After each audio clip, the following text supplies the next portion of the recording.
Hola amigos, bienvenidos a mi podcast, soy Alberto Zambrano, este es el podcast de Alberto Zambrano y quiero darte la bienvenida. Si eres alguien nuevo por aquí, si estás llegando porque conseguiste este video en tu búsqueda o si eres un suscriptor nuevo. Suscribirse al canal, dejar un comentario, dejar un like, es gratis, realmente no te quita tanto tiempo. Te pido por favor lo hagas, ya que eso me ayuda con el algoritmo. Si desbordas generosidad, me puedes hacer una donación en cripto o suscribirte a mi Patreon, patreon.com/Alberto Zambrano. Habiendo dicho eso, pongamos esto a un lado y vamos a hablar sobre el video que voy a hacer hoy. Hoy quiero hablarles sobre un libro que me leí que se llama El Chacal, de John Follane. El Chacal es un libro biográfico sobre la vida de Ilich Ramírez Sánchez, Carlos el Chacal, ¿okay? Es una biografía muy buena, es excelente, es cautivadora sobre el infame terrorista venezolano Carlos el Chacal, un hombre que se autoproclamaba un revolucionario profesional y que en realidad era un asesino a sangre fría, sin escrúpulos, ¿no? El libro pinta un retrato vívido de la vida de Carlos desde que era un niño hasta su arresto y detención por parte de las autoridades francesas en Sudán, ¿ok? Nos da una idea de cómo los gobiernos que le dieron cobijo a Carlos el Chacal tenían una imagen de él y cómo se fueron desilusionando por esa imagen que hace y que monta Carlos el Chacal, y cómo la mitología en los medios y el mismo ego de Carlos el Chacal lo motivó a tener la prominencia que tuvo durante más de 20 años, entre los 70 y los años 90, como un terrorista de calibre internacional a favor de la causa palestina, que trabajó también como mercenario para distintos gobiernos, ¿no? Trabajó para Ceausescu, dijo haber trabajado para Saddam Hussein, para Muammar Gaddafi, estuvo cobijado por los húngaros, por los checoslovacos, ¿ok? Y dejó a lo largo de su carrera una estela de muertos, más de 267 heridos y más de 24 muertos, incluido el triple homicidio por el cual pasó a la historia y se hizo famoso en la calle Tulier, ¿ok? En la calle Tulier, Carlos el Chacal asesina a sangre fría a 3 agentes de la DST que no estaban armados, que fueron a confrontarlo, ¿okay? Y ese da su salto a la fama, ¿no? Carlos el Chacal es retratado por John Follane de forma lo desnuda prácticamente, lo pone en evidencia, desmitifica la propaganda oficial, pone en evidencia los hechos y lo hace en un retrato hilvanado muy bueno, ¿no? Si quieres el libro, pues suscribiéndote a mi Patreon, puedes obtenerlo, ¿no? De todas formas, yo te voy a dejar la descripción del libro en Amazon, ¿no? Para que lo consigas en Amazon si lo quieres comprar en Amazon. En físico te puedo mandar la versión digital que la tengo si eres suscriptor de mi Patreon, ¿no? Como les decía, o sea, el libro nos da una idea de cómo los gobiernos cobijaron a Carlos el Chacal, cómo la Alemania Oriental y la Stasi se hizo una idea de él y se desilusionó. También los gobiernos de Siria y eventualmente el de Sudán, que son quienes terminan entregándolo, ¿no? Yo hice un podcast sobre cómo Billy Waugh, el espía comando de la CIA, lo logró atrapar. Ok, y pronto saldrá un video en la Nueva Enciclopedia sobre la biografía de Carlos el Chacal que yo escribí, ¿no? Aprovecho y te pido que te suscribas a la Nueva Enciclopedia si te gustan los perfiles históricos y la historia universal. Pues allí, junto con Reinaldo Carrillo y otros amigos, hacemos una serie de videos muy buenos, ¿no? Carlos el Chacal se retrataba a sí mismo como una especie de mente maestra a favor de una revolución proletaria internacional, pero en realidad él era solamente un peón, un títere en un juego de ajedrez implacable y mortífero que fue entre la cortina de hierro y Occidente durante la Guerra Fría. La prueba de ello es que Carlos el Chacal cae después de la caída, a pocos años después de la caída del muro de Berlín, porque tanto su estilo de vida como el, lo peligroso que era tenerlo, okay, ya que estaba solicitado por los británicos, estaba solicitado por los franceses, estaba solicitado por los alemanes occidentales, y en cierto modo los americanos también estaban siguiéndole la pista. El tipo era incómodo, ¿no? Incluso le fue incómodo a la forma, al mismo gobierno, a los mismos gobiernos venezolanos, ¿no? Que pese a que exhibían ciertas simpatías con su idea de una revolución internacional, nunca realmente, sino hasta la llegada de Hugo Chávez, hicieron algo por él, ¿no? De hecho, una de las cosas que cuenta John Foleyne en su libro es que Venezuela no apoyó formalmente a Carlos durante la presidencia de Ramón J. Velázquez, porque Francia los amenazó al gobierno de Velázquez con quitarle el apoyo el apoyo táctico y logístico para las refacciones de los aviones Mirage que Venezuela tenía en su fuerza aérea, ¿no?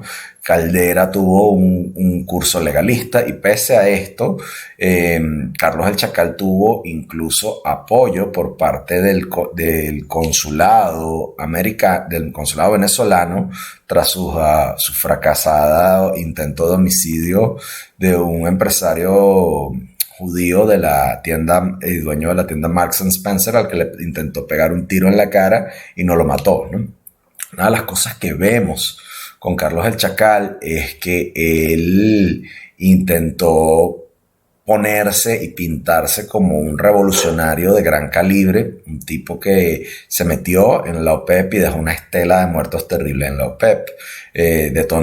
Lanzó unas granadas en una tienda por departamentos, detonó coches bomba, y estuvo a lo largo y ancho de Europa y el Medio Oriente haciendo estragos, ¿no?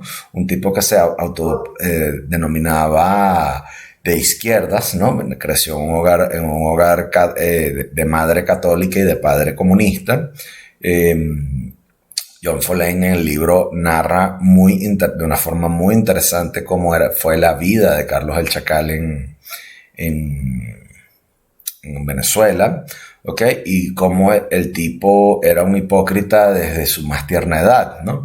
Porque pese a que quería ser un comunista y un proletario internacional, él viaja a la Unión Soviética a intentar estudiar y la vida de excesos, el perseguir mujeres para acostarse con ellas, el emborracharse, sacaban los peores aspectos de él y se le hizo incómodo a los soviéticos, que son quienes primero lo expulsan, ¿no?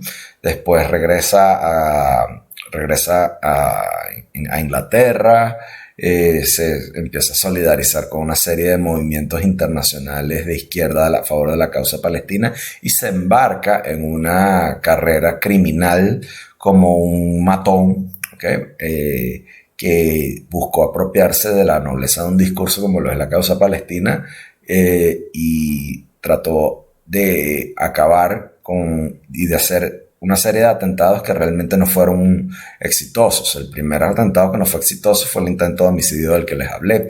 Después el atentado con el cual él salta a la fama es la toma de rehenes de la OPEP, para la cual le pagaron sus jefes en el Medio Oriente y en la cual debía haber secuestrado a unos ministros de petróleo, cosa que hizo, pero tenía la misión de ejecutar al ministro de petróleo saudita, al ministro de petróleo iraní, y no lo hizo, ¿okay?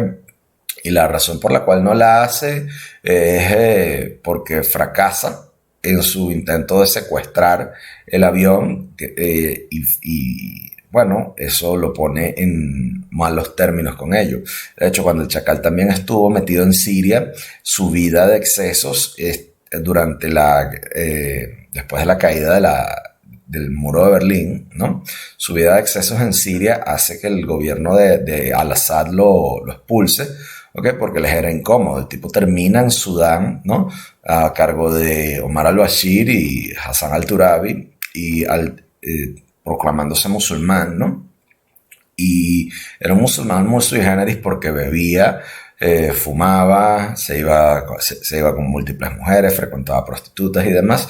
Y esa vida, unos fundamentalistas musulmanes como los sudaneses que lo tenían cobijado en sus últimas instancias, no iba con ellos y sencillamente se lo entregan a los franceses a cambio de eso, ¿no? Otro aspecto bien interesante de este libro es el juicio a Carlos, el juicio que le hacen a Carlos el Chacal, el cómo lo atrapan, ¿ok? Las implicaciones geopolíticas para Francia que tuvo y cómo el aparato de seguridad francés, John Follain, se esmera mucho al darnos a los lectores una mirada bastante comprensiva a la vida de Carlos y la vida de los hombres que lo persiguieron, ¿no? El cómo lo crían en una familia de radicales, ¿ok? Y cómo lo capturan, como les dije, cómo lo capturan, ¿no?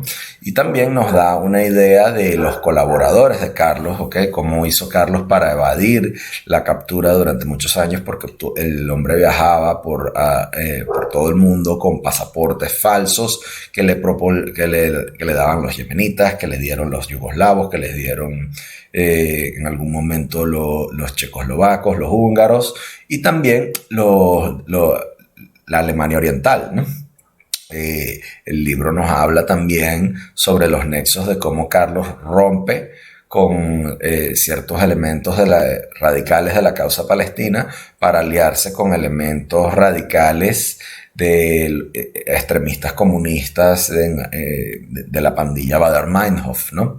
Nos habla mucho sobre los colaboradores y cómo, a pesar de que estuvo en la lista de Interpol de los más buscados durante más de 2 décadas, cómo hizo, ¿ok? Y eso es lo que llama la atención del libro, pero el libro se lee prácticamente como una novela, ¿no? Y es muy bueno.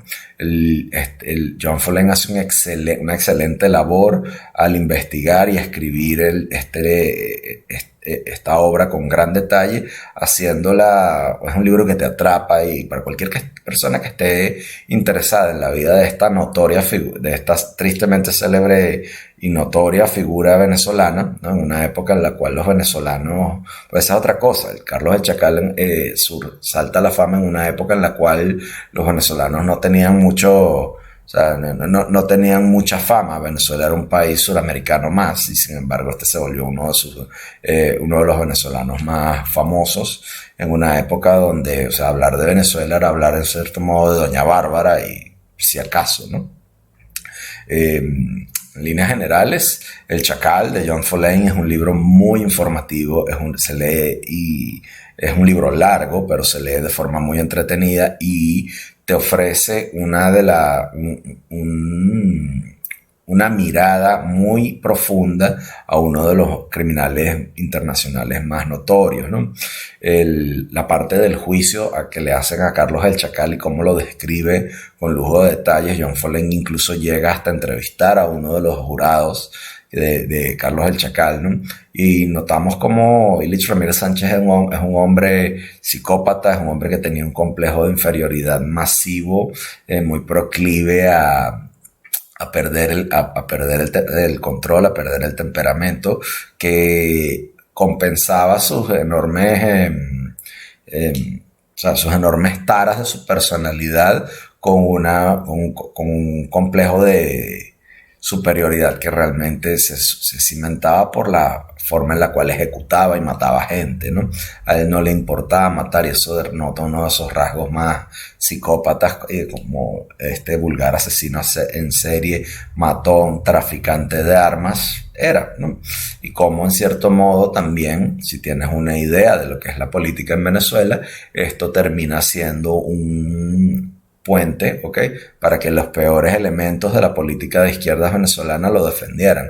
Américo Martín lo defendía, incluso Américo Martín se reunió con el Chacal cuando vino para acá a Venezuela, ¿ok? Estando libre. es primo de Rafael Ramírez, el corrupto que saqueó, uno de los corruptos que saqueó junto con Hugo Chávez a PDVSA, ¿ok? Es uno de los que José Vicente Rangel defendía cuando fue vicepresidente, ministro de la Defensa. Y también el libro hace mucho, describe mucho la labor de otro comunista de gran calibre en el cual en algún momento haremos una biografía sobre él, que es Eduardo Gallegos Mancera, que es prácticamente el canciller del Partido Comunista Venezolano y era el hombre que tenía las llaves para con el imperio soviético, ¿no? Y como Eduardo Gallegos Mancera le consigue al Chacal el puesto en la Universidad Patrice Lumumba, ¿no? Si te interesa la vida y la historia de Carlos el Chacal o saber más o menos cómo se movían las operaciones encubiertas de servicios policiales como el francés, como el británico, ¿okay? Y de los servicios policiales de la Cortina de Hierro, ¿okay? Los servicios de inteligencia de la Cortina de Hierro y cuál era el juego geopolítico de este momento de la historia, el Chacal de John Foleyne te va a encantar, ¿no? Con esto concluyo, espero te haya gustado esta reseña. ¿Okay? El libro lo puedes conseguir en Amazon, yo te dejo las coordenadas abajo y si estás suscrito a mi Patreon, en patreon.com/Alberto Zambrano vas a conseguir el libro para que lo puedas leer y lo puedas disfrutar. ¿Okay?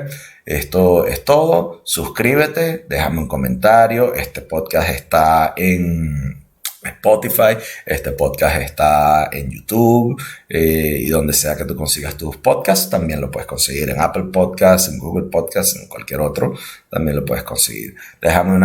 Si te gustó, déjame un comentario, hazme una pregunta, mándaselo a tus amigos y bueno, diviértete y nos vemos hasta la próxima. Chao.